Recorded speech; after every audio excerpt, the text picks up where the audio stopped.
kwamba Jeshi la Polisi mkoa wa Mbeya linamshikilia mwanafunzi wa Chuo Kikuu cha Sayansi na Teknolojia Mbeya, yani MUST au Mbeya University of Science and Technology,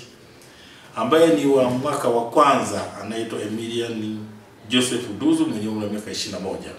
Huyu anashikiliwa kwa tuhuma za mauaji ya mwanafunzi mwenzie wa chuo hicho wa mwaka wa 3 ambaye anaitwa Gerald Philbert Saidi mwenye umri wa miaka 22. Ni kwamba Juni 14, 2025 majira ya saa 11 alfajiri huko katika klabu iitwayo Mbeya Pazuri iliyopo jijini Mbeya, mtuhumiwa Emilian Joseph Duzu alimjeruhi Gerald Philbert Saidi miaka 22 ambaye kwa sasa ni marehemu kwa kumchoma na kitu chenye ncha kali, na alimchoma sehemu za tumboni, hali ambayo ilimpelekea huyu mhanga au ambaye ni marehemu kwa sasa kukimbizwa katika hospitali ya rufaa ya Mbeya kwa matibabu. Lakini ilipofika majira ya saa 7 za mchana, Gerald Philbert Saidi aliweza kufariki dunia.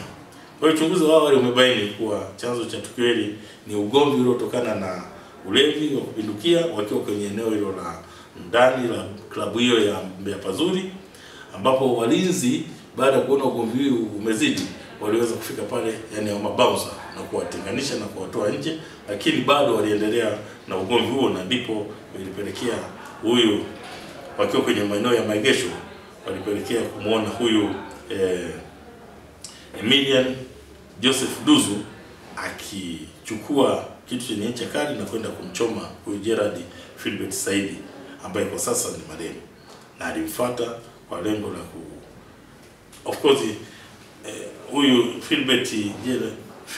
Gerald Philbert Saidi ambaye sasa baada ya kuamriwa aliendelea kumfuata huyu mtumiwa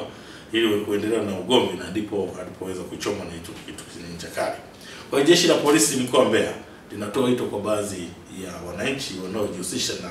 vitendo vya uhalifu kama hivi ambavyo nimetaja, vya kutengeneza silaha kinyume na utaratibu, lakini pia kujipatia risasi kutoka kwa watu ambao wanamiliki silaha na kwenda kufanya matukio kama haya ya uhalifu,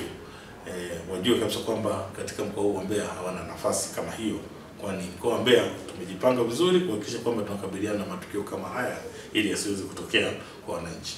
Lakini pia Jeshi la Polisi mkoa wa Mbeya lipo makini katika kuwashughulikia